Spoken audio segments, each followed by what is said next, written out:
우리 주님께서 가르친 기도를 함께 드리겠습니다.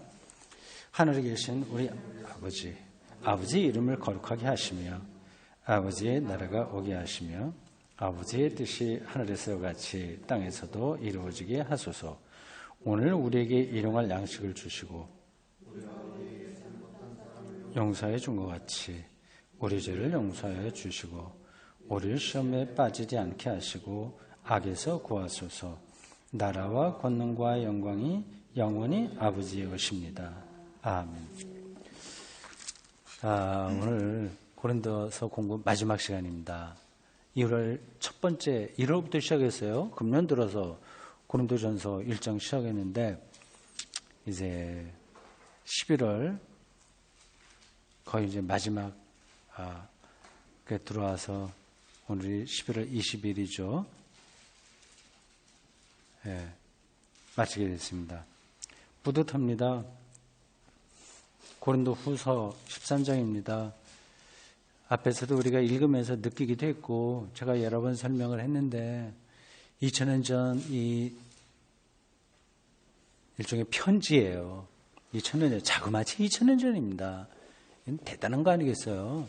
우리는 500년 전 글만 보더라도 야 옛날 사람이 쓴 글이네 생각하는데요. 1000년도 아니고 1500년도 아니고 2000년 전 아주 초기 기독교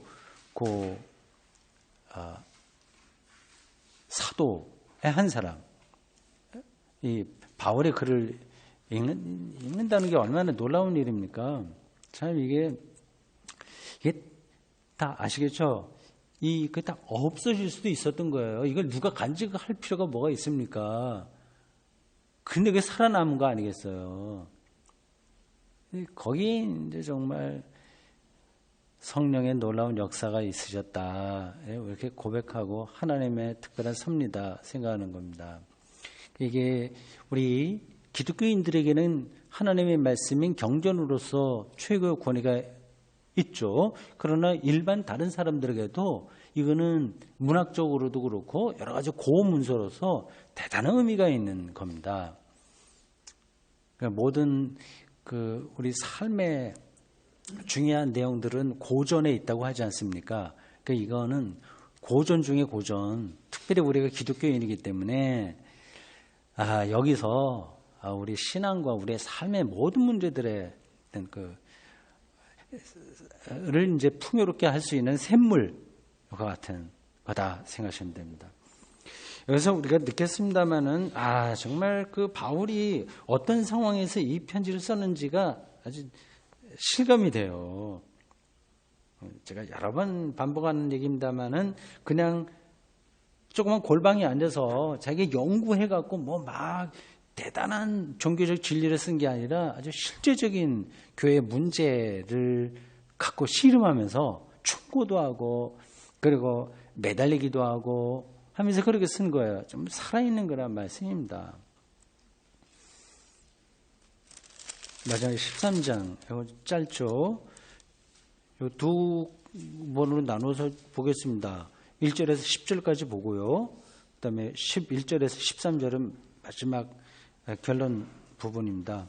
나눠서 보겠습니다. 먼저 1절에서 10절까지 교독해서 읽겠습니다. 제가 1절 읽겠어요.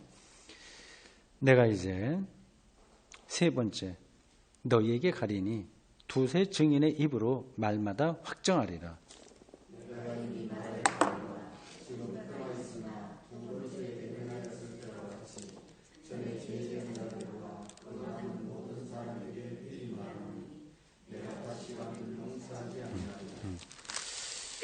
이는 그리스도께서 내 안에서 말씀하시는 증거를 너희가 구함이니 그는 너희에게 대하여 약하지 않고 도리어 너희 안에서 강하시니라.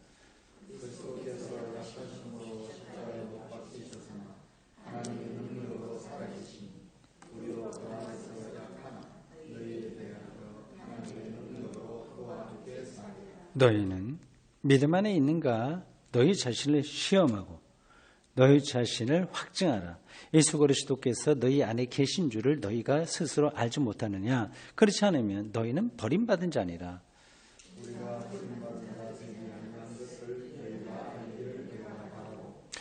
우리가 하나님께서 너희로 악을 조금도 행하지 않게 하시기를 구하노니 이는 우리가 옳은 자임을 나타내고자 함이 아니라 오직 우리는 버림받은 자 같을지라도 너희는 선을 행하게 하고자 함이라. 오직 진리를 우리가 약할 때에 너희가 강한 것을 기뻐하고 또 이것을 위하여 구하니 곧 너희가 온전하게 되는 것이라.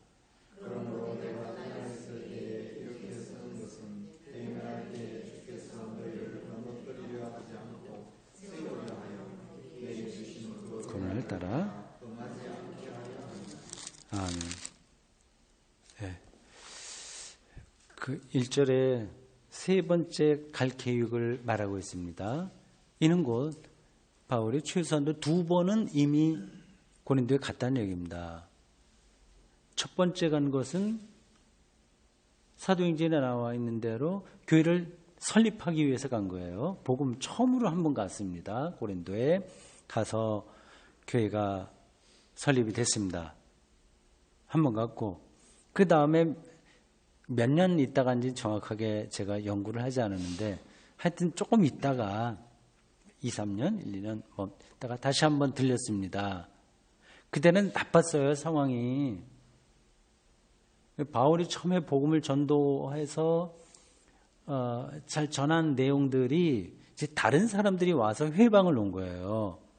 그래서 바울이 가르친 대로 너희들 신앙생활하면 좀 뭔가 부족해. 그래서 문제가 많이 벌어졌습니다. 그래서 두 번째 갔을 때는 배척당했다고 봐야 돼요, 바울이. 그래서 세 번째 가기가 좀 두렵습니다. 그래서 다른 사람을 미리 보냈어요. 그래서 그 소식을 듣고 이제 가려고.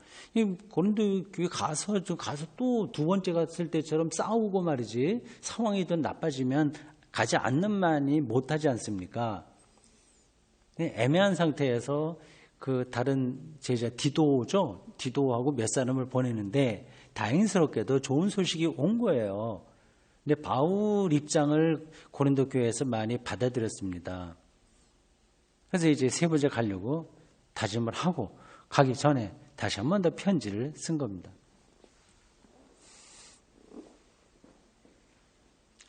세 번째 가게 되면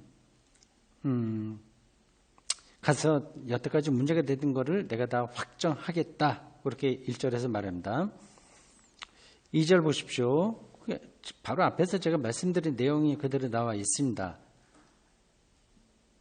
지금은 고린도 교회에 내가 없고 마게도네 지역에 지금 있는 거예요. 곧 이제 고린도에 갈 수 있습니다. 두 번째 갔던 거를 떠올리면서 그땐 정말 힘들었다. 이렇게 표현하죠. 죄 지은 자들과 그 남은 모든 사람들에게 미리 말한다. 네, 다시 가면 용서하지 않는다. 좀 살벌하게 표현하네요. 따끔하죠. 살벌하다기보다도. 그러니까 그거 미리 고쳐라. 그렇지 않으면 내가 책임을 묻겠다. 얘기입니다. 기독교 신앙이라고 하는 게 무조건 좋은 게 좋다 식으로 갈 수는 없어요. 뭐 기본적으로는 이제 사랑, 이해, 인내 모든 걸 관용 그거 해야 되는데 어느 거기서 벗어나게 되면 참 교회의 덕이 무너지니까 그 경계에 넘어설 경우에는 7이 보통 교회에서는 7이라고 얘기하기도 하고 하여튼 충고하기도 할 수 있는데 그걸 해야 되는 거죠. 그래서 바울이 지금 용서하지 않겠다. 바울답지 않게 얘기합니다. 뭐 바울이라고 해서 모든 걸 다 완벽하게 할 수는 없겠죠. 뭐 이렇게 말하지 않아도 되긴 합니다. 용서하지 않을 거다. 이렇게 좀 너무 좀 두렵게 하는 말보다도 좀 생각 바꿔라. 내가 가서 또 그 서로 얼굴 붉히고 하는 일이 없으면 좋겠다. 뭐 그런 정도로 얘기를 해서도 되긴 할 겁니다. 아마 그런 마음이 기본적으로 있긴 있겠죠. 근데 이 부분에서는 어쨌든 바울은 그 두 번째 갔을 때가 요즘 말로는 트라우마죠. 딱 있어서 정말 감당하기 힘들 정도의 충돌이 있어서 이제 그런 일은 이제 앞으로 없어야 되겠다. 미리 이제 이렇게 얘기를 하고 있는 겁니다.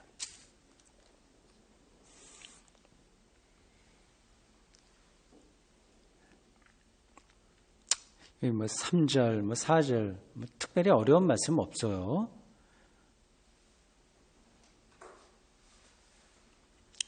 삼절 보십시오. 그리스도께서 내 안에 말씀하시는 증거를 너희가 구함이니. 좀 까다로운 표현이긴 합니다. 그러니까 고린도 교인들이 바울에게 지난 두 번째 갔을 때 이렇게 따지고 든 것 같습니다. 당신 안에 그리스도가 있는 증거를 한번 대봐라. 그렇게 한 거죠. 응?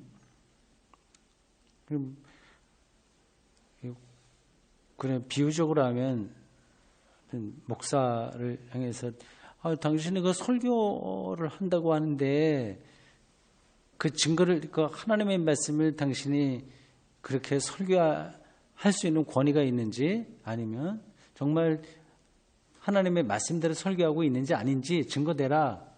뭐 그렇게 말할 수 있어요. 뭐 탁 떨어지는 건 아닌데, 근데 그런 좀 모욕을 바울이 받은 거죠. 두 번째 갔을 때. 그건 계속 그 상처로 남아 있는 겁니다. 3절에 그런 얘기예요. 그리스도께서 내 안에서 말씀하시는 증거를 너희가 구했다. 증거가 있냐 없냐 했다. 근데 그거하고 그 이어지는 말씀 다 연결은 잘 안 되죠. 그냥 읽어서만요. 그는 너희에 대하여, 그는 이제 그리스도입니다. 너희에 대하여, 고린도 교인들에 대하여 약하지 않고 또 오히려 너희 안에 강하시니라. 근데 그 증거를 이걸로 된 거죠. 근데 이게 뭐 딱 부러지는 증거는 아닙니다. 그 고린도 교인들에게 내가 전한 그리스도의 복음이 또 큰 능력으로 나타났다. 너희들에게. 그게 증거다고 하는 겁니다. 약하지 않고 바울이 전한 그리스도가 고린도 교회 안에서 약하게 되지 않고 큰 능력으로 나타난 거, 이게 바로 그리스도께서 내 안에 계시다는 증거 아니냐, 그 얘기입니다. 4절, 그리스도께서 약하심으로 십자가에 못 박히셨으나, 뭐 이건 문학적인 표현입니다. 예수님 뭐 그리스도가 약한 건 아니죠. 근데 십자가 죽으시면 그거 자체를 얘기하는 겁니다. 그건 모욕적인 사건이니까요. 그 약하심으로 십자가에 달리셨으나 하나님의 능력으로 살아계시다. 이게 뭐 기독교 신앙의 핵심입니다. 십자가에 못 박히셨으나 약하심으로 인간적인 모든 한계를 다 갖고, 그리고 그 당시 사내들인 종교 제도, 로마의 정치 권력에 희생당하셨으나 하나님의 능력으로 살아계시다. 부활을 얘기하죠. 살아있다. 그러니까 이런 걸 이해하려면 그냥 육체적으로 살아있냐 죽었냐 뭐 건강하냐 아니냐 그걸 좀 넘어서야 됩니다. 우리도 그 안에서 약하나, 여기서 우리는 바울하고 그 일행들을 가리킵니다. 그리스도 안에서 약하나, 이거 아시겠죠? 무슨 뜻인지. 그 바울과 그 일행들은 어떤 권위가 없었어요. 그 인정을 받지 못했습니다. 그리고 사실은 예수님 살아계실 때 제자로 임명받은 사람도 아니고, 그리고 예루살렘 교회에서 추천받은 것도 없고, 그리고 또 몸도 약하고 말도 잘 못하고, 또 지난주에도 얘기했고 몇 번 우리가 확인한 바이지만 고린도 교회로부터 사례비도 받지 못하고, 뭐 어디를 보더라도 이렇게 괜찮은 잘 나가는 그런 사람이 아니었어요. 그러니까 약하다고 하는 거죠. 그렇지만 너희에 대하여 하나님의 능력으로 그와 함께 살리라. 이 두 가지가 비교됩니다. 약함하고 산다는 거. 이게 그리스도교 신앙의 신비라고 할 수 있습니다. 약하지만 정말 살아있다는 거죠. 오히려 약하기 때문에 더 살아있을 수 있습니다.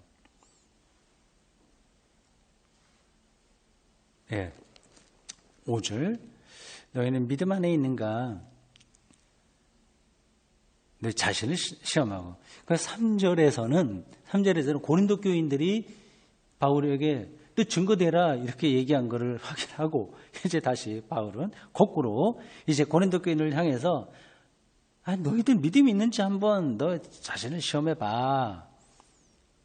그리고 증거를 확증해봐. 정말 믿음이 있는지. 이렇게 약하지만 살아있다. 약하지만 능력이 있다고 하는 이 기독교 복음의 이 역설. 이걸 알고 있는지 그런 이야기입니다. 예수 그리스도께서 너희 안에 계신 줄을 너희가 알지 못하냐. 예수 그리스도는 그냥 막 잘 나가는 게 아니에요. 분명히 십자가에 달려 돌아가셨기에 약함으로 나타나요. 그러나 그를 통해서 약함을 통해서 오히려 하나님의 살아계심이 증거되는 그겁니다. 이거는 사실은 기독교인들도 아주 리얼하게 경험하기 쉽지 않습니다. 이건 개인에 따라 차이가 많이 있어요. 하여튼 여러분들이 요거는 기독교가 말하는 핵심이니까 거기서 얼마만큼 들어가는지는 각자의 내공에 따라서 달라집니다. 들어갈 수도 있고 좀 옆에 좀 한 발만 걸칠 수도 있고 전혀 그게 뭔지를 모를 수도 있어요. 너희 안에 계신 줄을 너희가 알지 못하냐. 이게 지금 바울이요. 계속해서 고린도 교회 신자들이 잘못 신앙 지도 받은 거를 염두에 두고 있는 겁니다. 그건 그 예루살렘에서 파송 온 그 사도들이 추천서를 갖고 권위 있게 떵떵거리고 와서 하여튼 그 사람들이 바울이 말한 것 외에 다른 걸 전한 거거든요. 그러니까 예수 그리스도의 십자가와 부활만 얘기하는 게 아니라 다른 것까지 자꾸만 끌어들여서요. 혼합주의식으로 나갔습니다. 토라, 할례, 등등 뭐도 하고 이것도 하고 그런 거예요. 근데 바울은 다 접어놓고 여기에만 집중하고 있습니다. 예수 그리스도의 십자가와 부활. 이게 믿음이다. 이거 너희들 내가 전해줬기 때문에 알 텐데 그거 확신이 없냐? 그러면 너희는 버림받은 자들이다. 이렇게 아주 강력하게 어필하는 겁니다.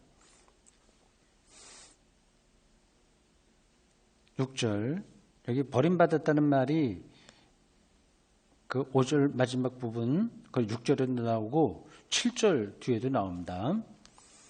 버림받은 자가 되지 아니한 것을 너희가 알기를 내가 바란다.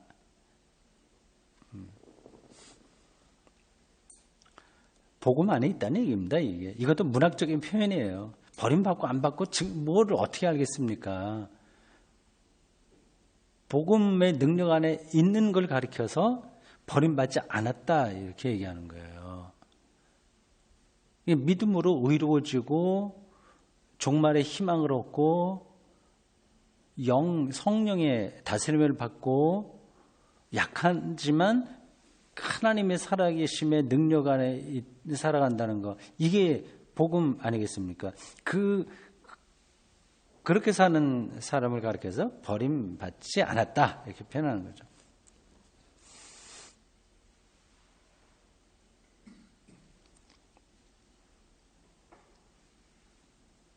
네, 7절도 비슷한 얘기를 합니다. 근데 이 고린도 교회의 문제가 이 두 가지예요. 크게 보면은 하나는 바울이 말하는 그 순전한 복음에만 거하지 않고 혼합적인 대로 나가는 것하고 또 하나는 고린도 지역에 있었던 부도덕한 행위 거기 그런 것들을 끊어내지 못한 것 두 가지입니다. 그래서 7절에서 악에 대한 얘기라고 또 7절 후반절에서 선을 행하게 하고자 합니다.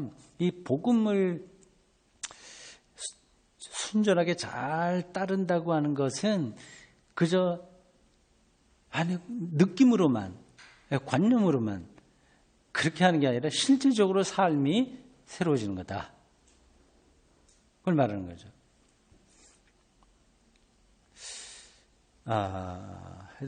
그 부분을 여러분들은 생각해 보시기 바랍니다. 이게 착해져야 돼 이 얘기가 아닙니다. 복음 안에 있으면 착하게 된다 그 얘기하는 거죠.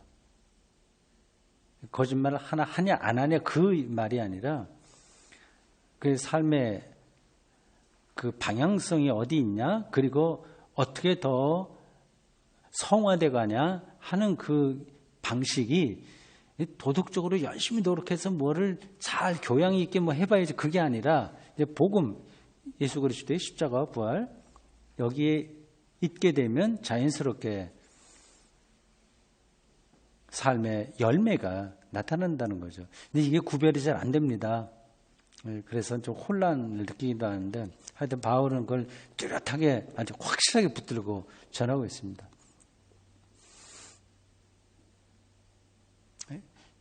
자신들이 하는 일을 가리켜서 8절에는 이제 진리를 위한 거다 얘기했습니다.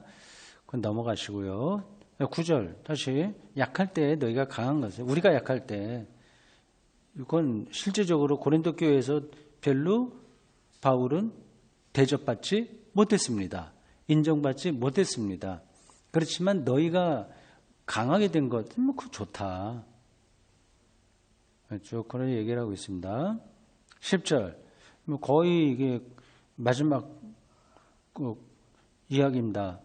1절부터 13절까지는 그냥 마지막 인사인데 실제 말하고 싶은 그 편지의 내용에서 마지막 구절이 10절이에요. 내가 떠나 있을 때 이렇게 쓰는 것은 뭐 바울이 고린도 교회만 관계를 맺지는 않습니다. 근데 유독히 이제 고린도 교회하고는 여러 가지로 여러 가지 뭐 일들이 많아요. 근데 떨어져 있을 때는 대면할 때 주께서 너희를 넘어뜨리려 하지 않고 세우려 하여 내게 주신 그 고난을 따라 엄하지 않게 하려 함이라. 이 말이 좀 꼬였죠? 문장 자체가. 번역이 좀 그래서 그렇습니다. 이게 지금 아직은 가지 않았어요. 세 번째 가려고 하는데 좋은 소식을 들어서 마게도니아에 있으면서 근데 고린도 교회가 좀 새로워지는 것 같으니 이제 정말 세 번째 내가 가긴 가는데 그런데도 지금 이렇게 따끔하게 이렇게 쓰는 것은 내가 직접 봤을 때 대면했을 때 너희들 시험에 걸리지 않게 하려고 미리 이렇게 하는 거다. 그 얘기입니다. 실감이 나요. 11절부터 13절로 마지막 인사입니다. 우리 요거는 함께 읽겠습니다. 마지막으로 말하노니 형제들아 기뻐하라 온전하게 되며 위로를 받으며 마음을 같이하며 평안할지어다. 또 사랑과 평강의 하나님이 너희와 함께 계시리라. 거룩하게 입맞춤으로 서로 문안하라.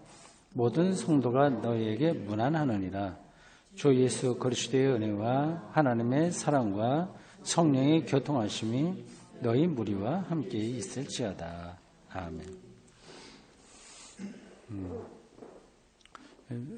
이게 번역이라서 이렇게 되어 있습니다. 함께 있을지어다. 뭐 이렇게 편지를 쓰지는 않았겠죠. 예? 함께 있기를 바랍니다. 당연히 이렇게 우리말로 하게 되면 그렇게 해야 됩니다. 예. 근데 참 그래서 말이라고 그 문자 아와 어가 다르다고 하지 않습니까? 우리말은 특별히 토시 하나 때문에 그 뉘앙스가 달라지는데 근데 이런 식으로 자꾸만 성경 읽다 보면 뭐 바울은 저 하늘 꼭대기에 있는 사람 같고 고린도 신자들은 저 밑에 있는 그런 사람 같이 뭐 임금이 밑에 사람한테 얘기하듯이 하는 듯한 느낌으로 와요. 전혀 그러지 않습니다. 마지막 그 인사 기억을 꼭 해야 될 내용들이 좀 있어요. 뭐 여러분들 읽기만 하면 다 벌써 아실 겁니다. 기뻐하라. 기뻐하라.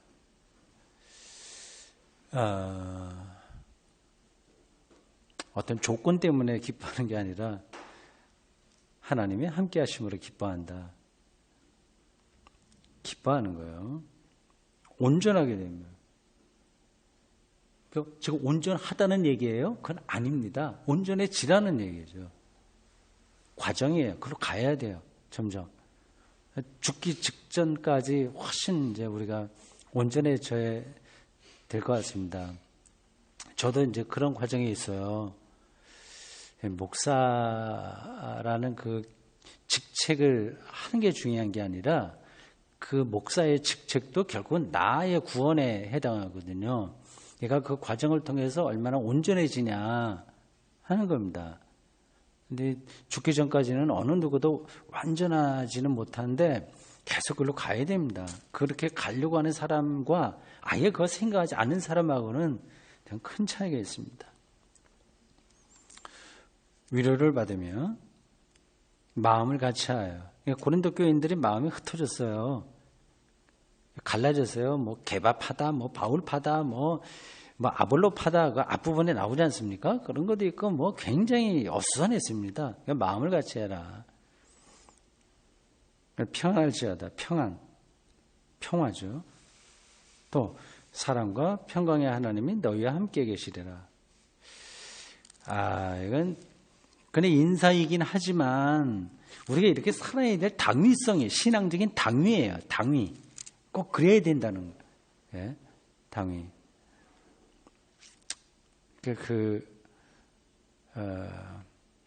영어에 영어 조동사 있지 않습니까? 조동사 will, shall, must 이런 것들이 있는데 당위라고 할 때는 shall 영어 발음이 맞나? will이 아니라 shall 해야 된다. 이거는 당위입니다. 그러니까 사랑과 평강의 하나님이 우리와 함께 계시는 삶을 살아내야 되는 거예요. 그럼 다른 거죠. 이게 얼마나 대단한 가르침입니까?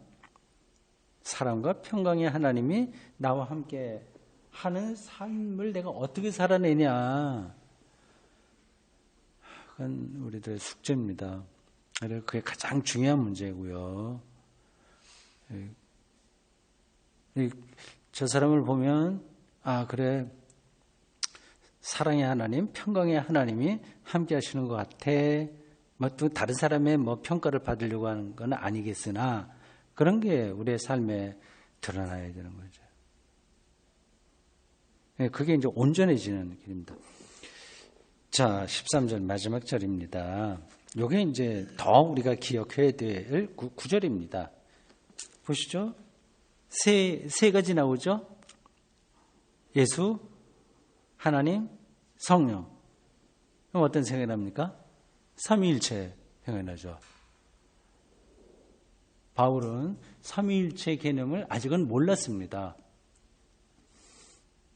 그러나 각각 그러니까 예수, 하나님, 성령 이 각각이 어떤 존재냐 하는 것은 알고 있었죠. 근데 이게 같이 삼위일체의 개념으로 드러나게 된 것은 훨씬 시간이 흐른 다음에 기독교가 한 몇백 년 흘러서 그래 됐습니다. 그래서 하나님에 대한 이해가 여러분 어떤 순간에 완성된 게 아니라 확장됐습니다. 구약은 유일신론만 있어요. 그리고 구약에도 하나님에 대한 이미지가 표상이라고도 합니다. 표상, 이미지 이런 게 여럿입니다. 그래서 하나님에 대한 이름도 여러 가지예요. 야훼, 엘로힘, 아도나이, 엘샤다이 등등 여러 가지입니다. 그 단어에 따라서 하나님에 대한 생각이 약간씩 차이가 있어요. 근데 신학으로 넘어와서는 이제 완전히 이렇게 표현하면 됩니다. 물리학에서 그 뉴턴의 기계적 역학으로부터 이제 양자역학으로 물리학의 패러다임이 달라지는 것처럼 신학으로 넘어오면서 하나님에 대한 이해가 이렇게 확장됐습니다. 거기에 이제 삼위일체가 있는 거죠. 예, 뭐 삼위일체 제가 여기서 설명하지는 않겠습니다. 근데 요 바울이 삼위일체에 대한 충분한 이해는 없었으나 예르고 한마디로 얘기하면 이렇습니다. 하나님이 본질에서는 하나이나 위격으로는 셋이다. 이게 삼위일체를 압축한 표현이에요. 위격, 위, 거기에서는 셋이나 우시야, 본질에서는 하나다. 여기까지는 바울이 가지 못했으나 각각 예수, 하나님, 성령이 어떤 역할을 하시는가 그것까지는 알고 있었죠. 그러니까 요 13절 안에 삼위일체의 단초, 그게 들어있다 생각하시면 되고, 이런 것들을 기초로 해서 교부들이 삼위일체 개념을 우리 기독교의 하나님 이해에서 핵심으로 이렇게 확장시켰다 보시면 되겠습니다. 주 예수 그리스도의 은혜와 하나님의 사랑과 성령의 교통하심이, 뭐 예배 마칠 때 축복기도에 그거도 좀 비슷하죠. 요것도 다 여기에 영향을 받은 겁니다. 은혜와 사랑과 교통하심. 교통은 이제 거기 참여한다는 뜻입니다. 이런 것들이 너희에게 있기를 바란다. 이 바울이 대단한 사람입니다. 예수님을 직접 만나지도 못했는데, 그리고 사도들에게서 이렇게 많이 이렇게 경계의 대상이기도 하고, 그리 뭐 이름도 별로 많이 그 당시에는 나타나지 못하고 일찍 죽었는데, 그가 쓴 편지가 기독교 신앙의 가장 핵심적인 요소를 이루게 됐습니다. 자, 됐습니다. 제가 잠깐 기도하고 마친 다음에 질문할 거 있으면 받도록 하겠습니다. 주님, 고맙습니다. 2019년 11월 20일 이렇게 우리가 숫자로 이 순간을 표시하기는 하나 어떻게 이 시간이 숫자에 묶이겠습니까? 이 시간도 이 순간도 휙 지나가고 또 2020년 또 11월도 곧 오겠고, 하나님의 창조의 신비 안에서 지나가는 시간 속에 저희들이 얹혀서 살고 있습니다. 근데 이 말씀을 우리가 대할 수 있도록 기회를 주시니, 그리고 우리가 용감하게 또 선택하게 하시니 감사드립니다. 지난 11달 동안 고린도서 공부를 우리가 성실하게 잘 감당했습니다. 우리의 생각이 짧아서 다 담아내지 못하고, 또 우리의 판단력, 우리의 또 실천이 부족하여 그 말씀을 그대로 따라서 살지는 못했으나, 좋은 시를 읽는 사람들의 그 성품이 그 좋은 시에 영향을 받는 것처럼 이 하나님의 살아있는 말씀을 통해서 우리가 크게 작게 영향받는 줄로 믿습니다. 귀한 기회 주신 것 감사드리고, 이제 다음 주부터 또 구약 예레미야를 공부하려고 합니다. 우리에게 말씀을 향한 갈망, 열망이 식지 않도록 우리를 붙들어 주십시오. 이 만추의 계절 우리의 모든 삶이 주님 안에서 협력하여 선으로 인도되기를 바라며 예수님의 이름으로 기도합니다. 아멘.